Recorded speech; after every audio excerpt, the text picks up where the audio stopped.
હું Patel Suryakant Prahladbhai Vijaynagar higher secondary school Naranpur Ahmedabad ધોરણ 11 કોમર્સમાં અર્થશાસ્ત્ર વિષય ભણાવું છું. આજે આપણે તાસનો ક્રમ 3, પાઠનો ક્રમ 6, પાઠનું નામ બેરોજગારી.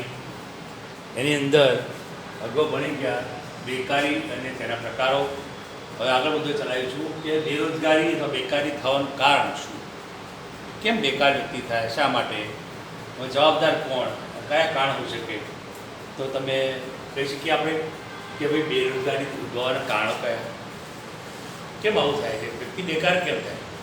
વ્યક્તિ ભણ્યા પહેલાં તમને નોકરી મળવી જોઈએ ને, ના મળે, કેમ ના મળે ભાઈ. એટલે આ પ્રકારના જે પ્રશ્નો ઊભા થાય એનું કારણ મૂળમાં તપાસ કરીએ તો જ્યારે ભારત આઝાદ થયું, આપણે આઝાદીના જે વર્ષો પછી પણ આપણે અથાગ પ્રયત્ન કરતા રહ્યા છીએ, અત્યારે પણ આ કરી છે. આયોજન પદની શરૂઆત થઈ 1950માં. 1950ની અંદર આયોજન પદની સ્થાપનાનું વર્ષ ગણી શકાય. એટલે પહેલી પંચવર્ષીય યોજના થઈ 1951થી 1955-56. ત્યારથી અત્યાર સુધીમાં આપણે નવી નવી રોજગારી તકો ઊભી કરવા માટે પ્રયત્ન કર્યો આપણે. અને એમાં ખાસ કરીને જોઈએ તો આયોજનની શરૂઆતથી મોટા ઉદ્યોગો, મોટા મૂડીરોકાણો, નવા નવા યંત્રો, નવા સંશોધનો, નવા ઉદ્યોગો સ્થપાય, બરાબર, આયાત નિકાસ, વિદેશ વેપાર, બજારમાં તેજી આવે, રોજગારી તકો મળે, નાના ઉદ્યોગો, ગૃહ ઉદ્યોગો વિકાસ માટે આ બધા પ્રયત્નો કરેલા આપણે. તો એના ઉદ્ભવવાના કારણો કયા, તેમાં એ અંગેના ઘણી બધી સર્વેના સેમ્પલો થયા અને એના આધારે કહી શકાય કે ભાઈ ખરેખર બેકારી પ્રમાણ વધ્યું છે કે ઘટ્યું છે, એમને કહી શકાય નહીં. એટલે કેન્દ્રીય આંકડાકીય સંસ્થા CSO, સેન્ટ્રલ સ્ટેટિસ્ટિકલ ઓર્ગેનાઇઝેશન, કે જે આવી આંકડા માહિતી ભેગી કરે છે. નેશનલ સેમ્પલ સર્વે દ્વારા પણ એક આ પ્રકારની માહિતી ભેગી કરવામાં આવે છે. અને રોજગાર વિનિમય કચેરી, કે જે રોજગારીની જે તકો જ્યાં હોય તેને શોધી અને કર્મચારીની રોજી મળી રહે એમાં રીતના પ્રયત્નો કરે અને માહિતી પૂરી પાડે છે. તો એ રોજગાર વિનિમય કચેરી પણ એમાં મદદરૂપ થઈ શકે અને આપણે પણ સાચી માહિતી આપણા આગળ આપી શકીએ છીએ. એટલે આપણે કહીએ કે ભાઈ આયોજન પછી શરૂઆત થઈ તો બરાબર છે, પણ એની સાથે ભગવતી સમિતિ નામના જે એક સમિતિ રચાઈ કે જે ફક્ત ભારતમાં બેકારી છે, બેકારીનું પ્રમાણ કેટલું છે, એમાં કેટલા કયા કયા રાજ્યમાં એની દરેકની માહિતી અંગેનો એક અભ્યાસ, એક અહેવાલ રિપોર્ટ તરીકે અને એનો અભ્યાસ કરવા માટે સમિતિ રચાઈ. એનું નામ છે ભગવતી સમિતિ. એટલે પ્રશ્ન પૂછાય છે કે બેકારી અથવા બેરોજગારીનો અભ્યાસ કરવા માટેની રચાયેલી સમિતિનું નામ શું છે, તો ભગવતી સમિતિ. આને કહ્યું અહેવાલ પ્રમાણે કે ભાઈ ખરેખર આયોજન શરૂઆતથી 1951થી આયોજન બજેટ શરૂઆત થઈ. તો આપણે જોઈએ તો પહેલી પંચવર્ષીય યોજનાની આંકડાકીય માહિતી જોઈએ તો ભારતની અંદર 1951, 55, 56 સુધી જે પહેલી યોજના થઈ ત્યારે ભારતમાં 53 લાખ લોકો બેકાર હતા. જ્યારે બીજી, ત્રીજી, ચોથી, પાંચમી યોજનાના અંતે જોયું તો ભારતની અંદર ભગવતી સમિતિના અહેવાલ પ્રમાણે પાંચમી યોજનાની અંદર 304 લાખ લોકો બેકાર જોવા મળ્યા. ત્યારબાદ માહિતી મળી જે છેલ્લે કે 9મી પંચવર્ષીય યોજના થઈ ત્યારે ભારતની અંદર 9મી યોજનાની અંદર એ દરમિયાન 348.5 લાખ લોકો બેકાર હતા. આ આંકડા માહિતી છે. તો તમે ખાલી આંકડા માહિતી જુઓ તો ખ્યાલ આવે કે પહેલી, પાંચમી અને 9મી તો 53, 304 અને 348.5 લાખ લોકો બેકાર હતા. એટલે વધતું ગયું પ્રમાણ, ઘટ્યું નથી. એનું કારણ શું હોય છે કે તો કારણમાં વિચારીએ તો કે ભાઈ એક શ્રમિકોનો પુરવઠો છે, શ્રમ બળ એ વધતું જાય છે દિવસે દિવસે, એટલે કે જન્મદર, બરાબર. બીજું ધીમી રોજગારીની તકો છે.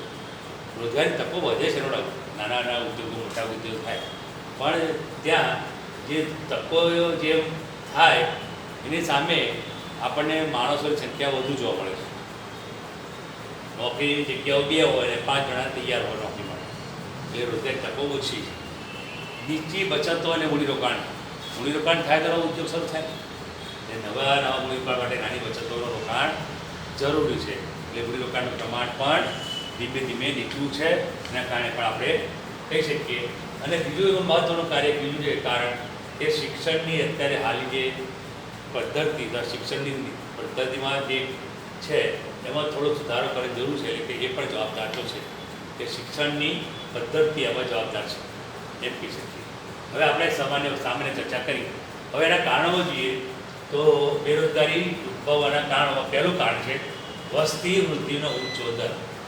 ભારતમાં વસ્તી વધારાનો દર એ 2% આસપાસ લગભગ સરેરાશ કહી શકાય. તો એને આપણે થોડી આપણે માહિતી જોઈએ અને એના પછી આપણે કહી શકીએ કે બેકારીનું પ્રમાણ કેમ વધતું જાય છે. બરાબર. એટલે ભારતમાં પ્રતિ વર્ષ 1.70 કરોડ જેટલી વસ્તી વધે છે અને તેની સામે રોજગારીની તકો ઓછી છે. એટલે ભારતમાં જોઈએ તો ઓસ્ટ્રેલિયા દેશની વસ્તી વધારે જે કહી શકાય એ ભારત દેશમાં દર વખતે થાય એમ આપણે કહી શકીએ કે દર વખતે ઓસ્ટ્રેલિયા એક દેશ આપણે પેદા કરીએ છીએ. એટલે ભારતમાં એક પ્રમાણ છે તો દેશી વસ્તીનું પ્રમાણ ખૂબ વધારે છે. એના કારણે રોજગારીની તકો ઓછી છે અને તેના કારણે બેકારીનું પ્રમાણ વધે છે. બીજું કારણ હોઈ શકે કે ભાઈ રોજગારીની જે તકોમાં ધીમો વધારો છે. રોજગારી તકો વધે છે પણ આયોજન દરમિયાન જે વિકાસનો દર છે ને એ પૂરતી તકો આપી શકતો નથી. પંચવર્ષીય યોજના છે તો પ્રથમ 3 સરેરાશ દશકામાં જોઈએ તો 3.5% દરે આર્થિક વિકાસનો દર આપણે હાંસલ કરી શકીએ.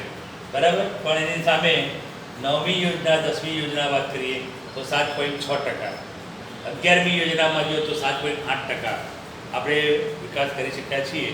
આયોજનની શરૂઆતમાં થઈ ત્યારથી માંડી પણ ખેતી ક્ષેત્રનો વિકાસ જે થવો જોઈએ એ પૂરતો કરી શક્યા નથી. ત્યાં તો ખેતીમાં તો પૂરતી મર્યાદિત જગ્યાઓ છે એટલે વિસ્તાર પૂરતી છે. એટલે અન્ય ક્ષેત્રોમાં વિકાસ થયો અને પ્રમાણમાં ઓછું કહીએ. બીજો બચત અને મૂડીરોકાણનો જે દર ઊંચો છે. એક વસ્તુ છે કે આવક વધે તો બચત વધે, બચત વધે તો મૂડીરોકાણ વધે, મૂડીરોકાણ વધે તો ઓટોમેટિકલી રોજગારી તકો વધવાની જ છે. એટલે આ એક લિંક છે.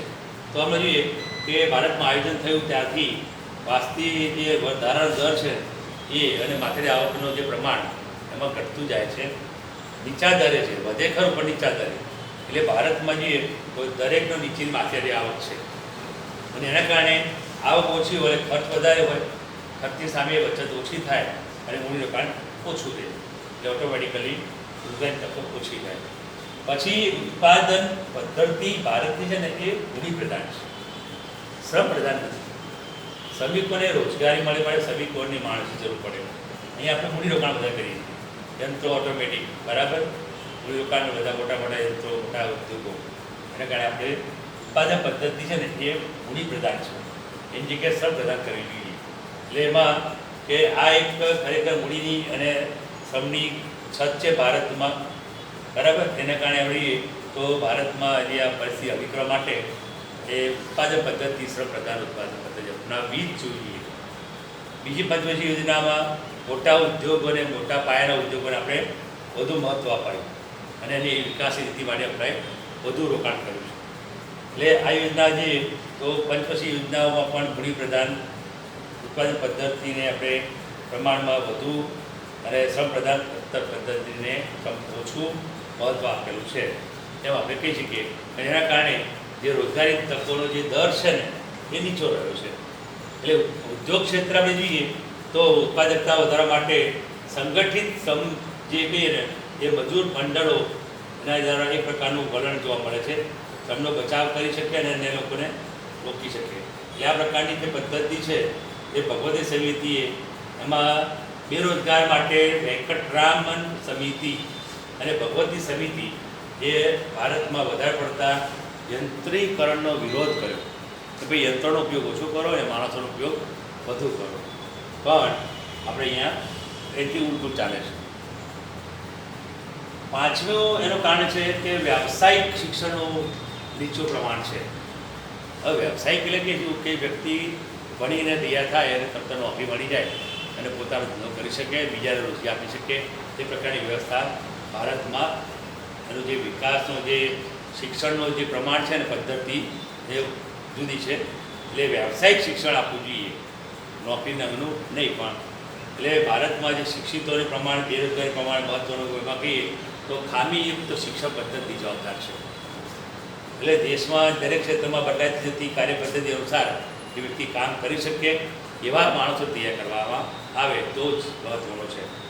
એટલે આર્થિક વિકાસનો દર ઊંચો લઈ જવા માટે ઉદ્યોગ ક્ષેત્રે, ખેતી ક્ષેત્રે, પછી અન્ય ક્ષેત્રોમાં જે નવી તકો, ટેકનોલોજી અને એના વિકાસની જરૂર પડે એના શ્રમિકો આપણને મળી શકતા નથી. એનું કારણ કે શિક્ષણ ક્ષેત્રે વ્યવસાયિક શિક્ષણનું પ્રમાણ ખૂબ જ ઓછું છે અને શિક્ષણનું જે માનવીનો માનસિક અને શારીરિક ઘડતર એ કરવામાં નિષ્ફળ ગયું છે. એટલે એવી શિક્ષણ પદ્ધતિ મેળવ્યા પછી વ્યક્તિ જો બેકારી, પોતાની જાતે ના કામ કરી શકે, સ્વરોજગારી બરાબર એટલી પણ એનામાં ક્ષમતા આપતી નથી અને પોતે બેરોજગારીનો ભોગ બને છે. આટલી આપણી જે સમસ્યાઓ, જે કારણો જોયા આપણે એ 5, અને બાકીના પછી નેક્સ્ટ લેક્ચરમાં આપણે જોઈશું. ચોથા લેક્ચરમાં બાકીની 5 કારણો જે એ પછી જોઈશું. Thank you very much.